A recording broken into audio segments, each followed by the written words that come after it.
Hey, I'm Kevin from My Matrix. Thanks for joining today on our LinkedIn Live webcast.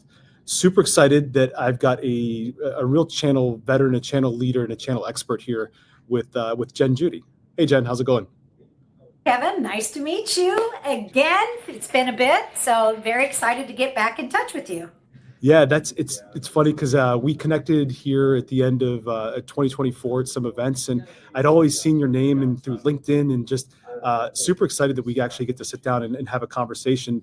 Um, I think that what we want to talk about is enablement, and I know that you were at an event and did this fireside chat around enablement. It really perked me up. So uh, I think enablement is one of those words that everyone uses, and it means a lot of different things. How do you define enablement, and how do you use enablement in your role? Yeah, and so managing partners, enablement, I gotta agree, that's one of the buzzwords that's been this hot buzzword the past 5-ish years. And the one thing I always say is, when you talk to somebody about enablement, you really need to say, so let's level set on what our definition is, because a lot of people have different interpretations.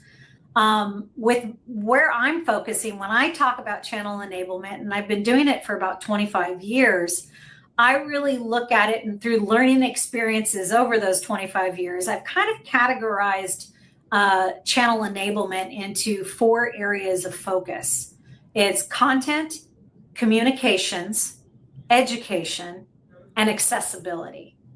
And every activity that you're doing, and when I try and drive this with partners, it's really my ultimate focus is driving partner behavior and ultimately profitability and driving revenue. So it's revenue, so it's a win-win on both sides of the business.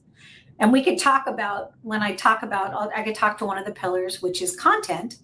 Content is whatever initiative that you're driving, whatever you're trying to achieve, whatever objective it is, you need to make sure you have, whether it's marketing content, user guides, any sort of one-pager thing that has the right value prop of why a partner should even care. Why should they look at this?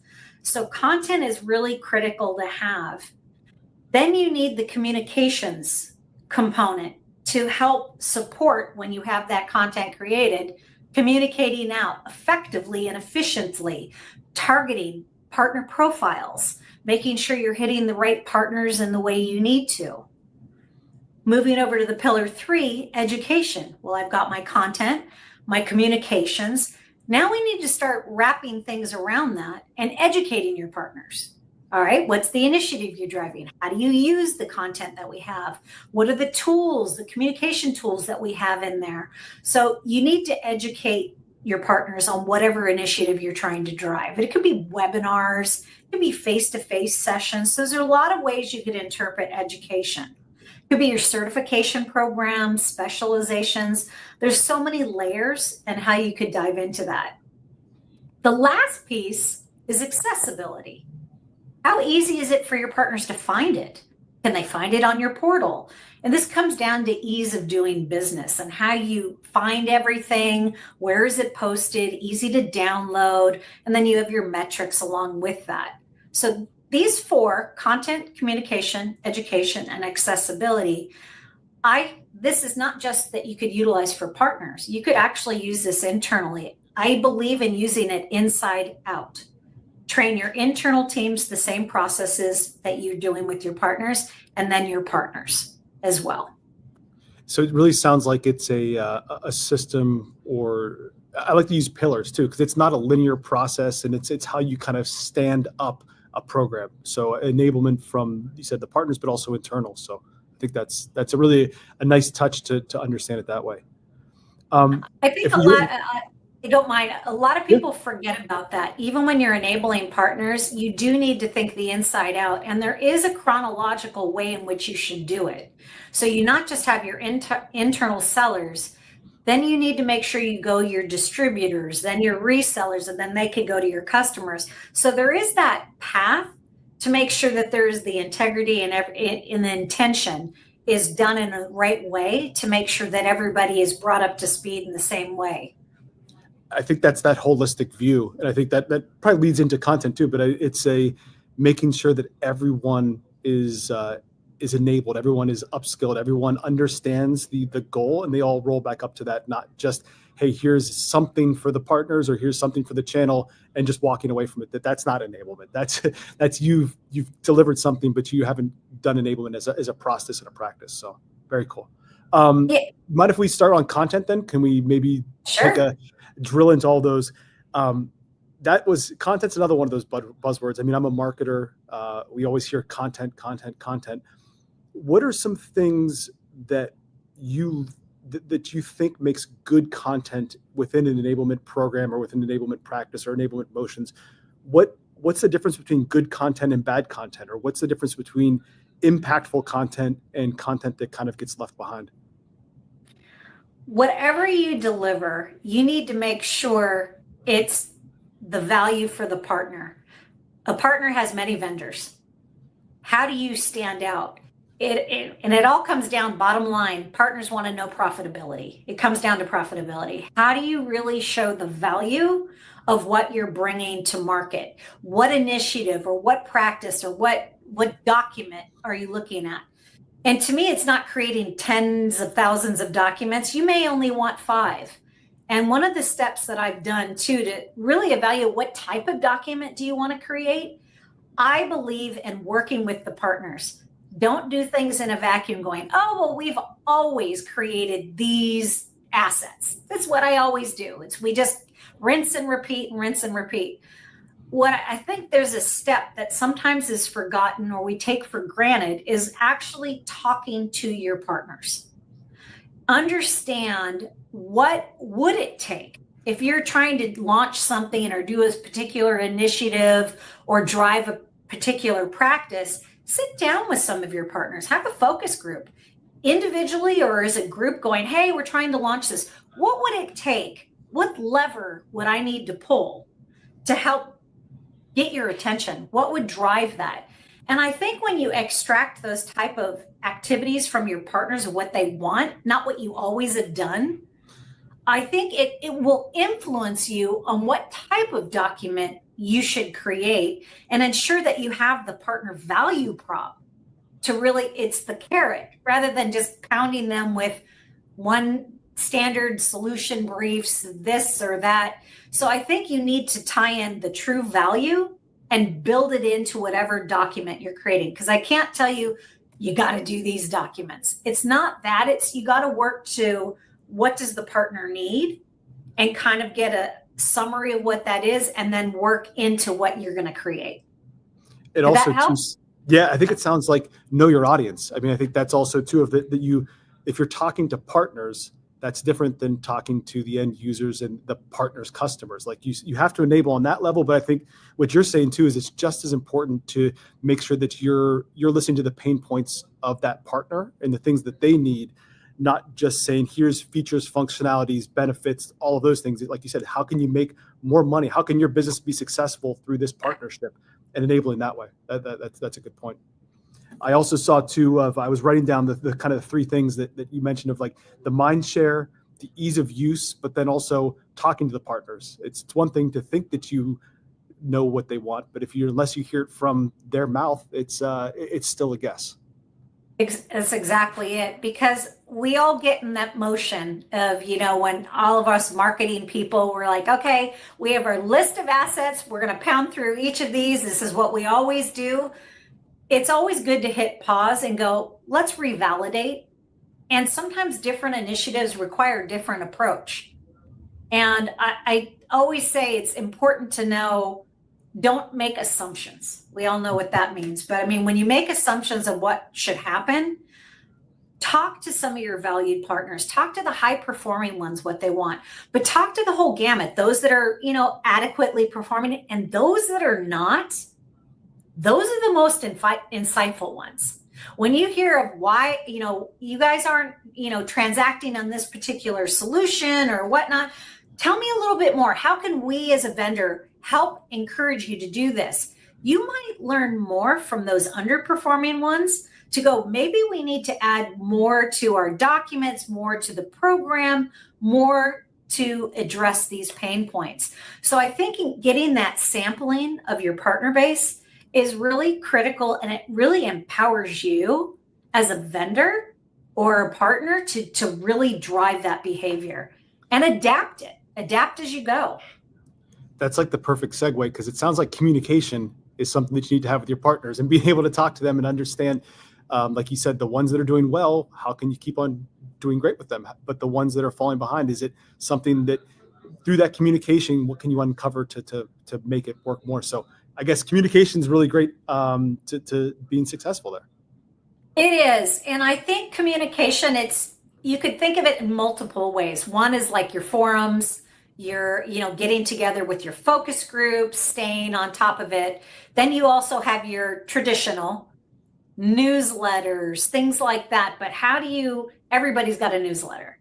Yep. How can you stand above the others? How do you personalize? How do you make things easier for partners to consume your communications? So there's a lot of different things. One of the tips I'd say is you really need to look at persona. If you have the capabilities within your systems to look at the persona of your recipient of your communications, are you sales, marketing, technical? How do you communicate to them? Is it the right communication, the right timing of communication? Can they personalize how often they want to get your communication and the topics they're interested in? Nobody's just going to read a newsletter or read a communication that's just not interest to them. It's like perusing a newspaper, if people still do that, but it's just reading through things. But if something was customized to you or really on a topic you are an interest of, you're much more prone to read it. And it's also the communication could also influence how a partner builds that trust with you. And they feel valued. And trust is the pivotal element of everything when you come to partnership. And having these focus groups and saying, I value your opinion, your voice matters, and how we're driving our business, trust is that foundation to building the relationship.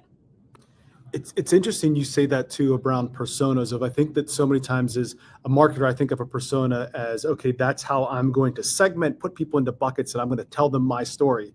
But it also sounds like too that if you do persona, you build those personas and then you make sure that the content's tailored to that persona, that you get that trust from the partner, that they know if it's your email, if it's whatever, if they know that it's attached to you, you've built that persona and you've curated content specifically for their persona, and they will see value. Versus like, oh, your newsletter, instead of it saying marketing tips or sales tips, you say product tips. Like personas, you got to go and create the content based on the persona, not just look as a persona as like an email list that you're going to send send the same message, and maybe customize a subject line or customize a little piece of content in there. You can't do it that way. If you're going to build the persona and you're going to trust, the people are going to put trust in you to communicate back and forth with you, or to trust in a partnership, that you're going to deliver them the information that they need, or the information that they want or they find valuable. That's exactly it. Information at their fingertips that's important to them to help drive them to be better and do what they need to do. So again, we're hitting those segues perfectly to the next pillar of education. I think that's one of the things too of that. That's what people want. I think that they want education, and partners, if you want them to do business with you and they are willing to spare a moment in their day to read an email, to pick up a sales sheet, to have a phone conversation, to spend multiple days to come see you in person or to interact, they need to walk away with some value, and that usually comes through education.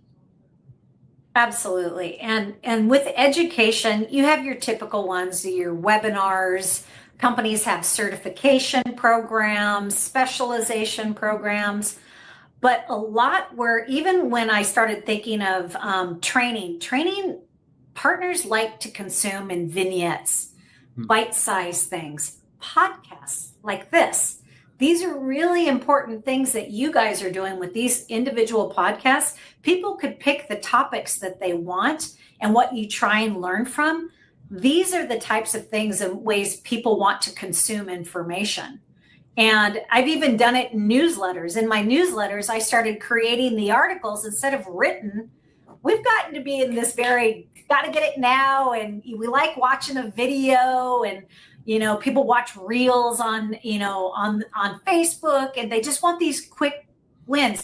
Think about that when you're trying to convey something. Little vignettes of training on topical things that people, whether you're hitting your sales force that's not going to spend 2 hours on a session, maybe it's topical and it's modular based. And you could say, here, we're going to talk about the value prop. Here's the positioning. And they could go and consume it in that way. So education is critical when you combine it with your communications and your content. You're building a story. You're now empowering them and putting a wrapper around it for them to consume that story and how to use those pieces in podcasts, in little training videos. And again, I believe in modular based. You keep it nice and short and tight, or they could take it in bite-sized pieces. I think that's a great point too, of that we can see, there's a huge disconnect. I'm sure you've seen it through your career too, of that people say, oh, well, this is what I do, but I don't do that for my business pieces. Or like the prime example is that whenever Facebook advertising started, everyone's like, well, why would I advertise my business, my B2B piece on Facebook? Or why would I go into these social media channels? Or why would I create my content in these short forms? So if you're watching short form video, if you're using Reels, Shorts, TikTok, whatever your way you're consuming, you're consuming content in a short form video, but then you go to educate people in a B2B setting, like they don't switch their brain off and say, you know what, I really like to consume short form video, but whenever I go into business, I want to pick up a 15-page printed out piece of content on paper. Like there's understanding where your audience's attention is and that it doesn't change. They don't compartmentalize it. People don't stop consuming content or being educated in the way that they like to. It doesn't mean if you want to learn how to cook, that you're going to learn how to cook differently than what you want to learn how to use a piece of software or technology. I think that's an interesting point you brought up there. But you're also right. You just brought up something that triggered something in my mind. Know your audience is critical on how they want to consume. Sales are very different than technical. Technical do like, when you're talking to technical guys, I want a manual, I want to read it, I want to look at it, I want to touch it, I want to do demos, I want to actually touch and feel what I want to do. So that is also something you need to really figure out when you're educating. Know the audience, because you may have to tailor your approach to suffice that group. And I think that I like that recipe analogy I just used too, because I was thinking about that. I'm like, if you go on and look at a recipe, and I do it on my phone, that there's the full long description of someone who wants the creative story of where the recipe came from and all those things, or you can click the button of jump to the recipe and there's the technical things and all those. So meeting people and knowing, whenever we create content, if we're doing a press release, we put the press release on the wire, but we still put it on our blog. We do a little video short, we put it on social media, knowing that our personas want to consume content in a few different ways, that there's no one size fits all, letting them choose how they can consume that content. I think that's also pretty important. So I know we jumped backwards to the content pillar as we talked about education, but maybe that's also accessibility. How is your enablement accessible to the people you're trying to enable? Yeah. And when I refer to accessibility, and people are like, what do you really mean by that? And it could be a couple things. One, accessibility is how easy is it for your partners to get the content that you're creating? Go to the webinar. How many clicks does it take?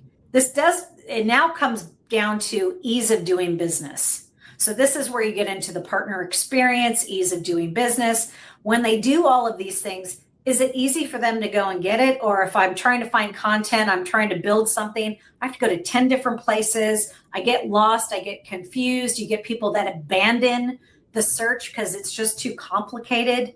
That's where AI starts coming into play, is how do you make things a lot easier to get the content that you want? So this is a critical piece. I don't care how great your content is. If your partners can't find it and they can't get to it easily, it's sitting on a shelf collecting dust. So you need to make it, boom, it takes me 2 minutes. Yep, I could get it here. I could get it there. I'm ready to go. I could go drive what I need to drive.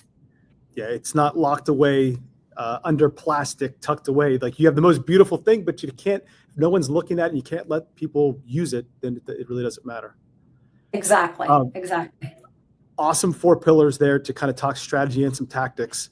I know the unspoken thing though is that you sit through, you listen to a webinar, you consume the content, you hear these conversations we're having, but then it comes down to, well, that sounds like a lot of work, which it is. And it sounds like, well, Jen Judy, she's this executive in the channel and she's high level and she knows all these things and has had this experience and really she's had time to do this. How does a normal person, a channel practitioner, go out there and put these things to use and make these things where they're not just unattainable kind of theory? How do you put that into practice, and how do you go back in 2025 and say, hey, I'm going to improve my enablement, and maybe here's the ways that I do that, here's some people to connect with, or here's just maybe a place to start? What is your feedback to people like that say, well, you've got it all figured out, how can I do this because I'm so far behind?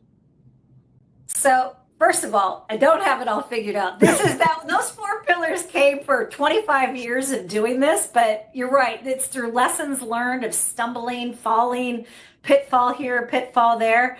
I think if you use those 4 pillars and just kind of map it out yourself, look at those areas and start figuring out what it would take to build those pieces. The other thing is definitely leverage experts in the industry. It is really critical. There's so many webinars out there, and we all hear about them. Stay top of mind. Know what the best business practices are. Talk to people that you've heard are doing it right. Set up calls with them. Not just, vendors that are out there that are doing it, but maybe somebody that, hey, you've seen them on LinkedIn or any, face-to-face at a channel meetup or any of these events. Tap them on the shoulder and just say, hey, do you have 10 minutes to sit down and talk with me? That's the type of thing where you could start building it. And it doesn't have to take 25 years. Mine was a stumbling along the way and learning as I go. And it's reaching out to people, engaging with people, learning from them. Again, best practices. Things are changing all the time. So listen to these videos online, listen to these podcasts, see what resources are out there, and always try and keep a pulse and talking to your partners to understand what's working. And then you navigate that way. You're going to stumble, adapt, move on. Stumble, adapt, move on. I mean, that's something we all do, and you're always going to do it. And you may find your own 4 pillars. These are what I found has been successful for me that you could kind of wrap things around. But it's really leveraging. There's so many experts out there, and everybody likes sharing. I mean, that's one reason I wanted to come on here is I love finding people that are common love for driving the channel business. And it's people like us that we all come together and talk to each other and help build that community. It's funny you mentioned that, because I think this podcast video, whatever you want to call it, this is a result of someone tapping someone on the shoulder. I saw you, we had a dinner at an event, and then I saw you a few weeks later talking about this in that fireside chat at a channel meetup, and came off the stage, and I was like, hey, how do I capture that? How do we have this conversation more? Because it was a great conversation. It really resonated with me. So really appreciate the sharing. And I think it's intimidating to walk into some of those events, shows, anywhere from the 75 to 50 person kind of micro event to you walk into the Channel Partners Expo where there's 7,000 people or 5,000 people. It's always intimidating to go there. And I think that's the one thing that I've learned from the channel is that everyone's willing to share. There's not that many people that are unapproachable or aren't easy to work with. Everyone just, once you start talking, it always leads to good things. I couldn't agree more. Take the risk. Go out there, talk to people. If you find something that resonates with you, do exactly, tap them on the shoulder. People want to share. It's not like a proprietary secret that we're all kind of hiding this going, oh, we want to be better. We want to make all of us better. We all want to succeed together. So it's definitely worth doing that. And I highly encourage people to explore and learn from others. Excellent. I will put in the description a link to your LinkedIn profile, but if someone wanted to tap you on the shoulder, I'm guessing LinkedIn's probably a good way to find you and connect with you. LinkedIn is perfect. I'm happy to talk to anybody, help brainstorm problems that they're having, and I'm always here to help. Awesome. Well, again, thanks for letting me tap you on the shoulder and have this conversation around enablement. Super, super helpful, and hopefully that it's something maybe we can continue and learn about more in depth in the pillars the next time we chat too. Thank you, Kevin. Thanks so much. Bye, Jen.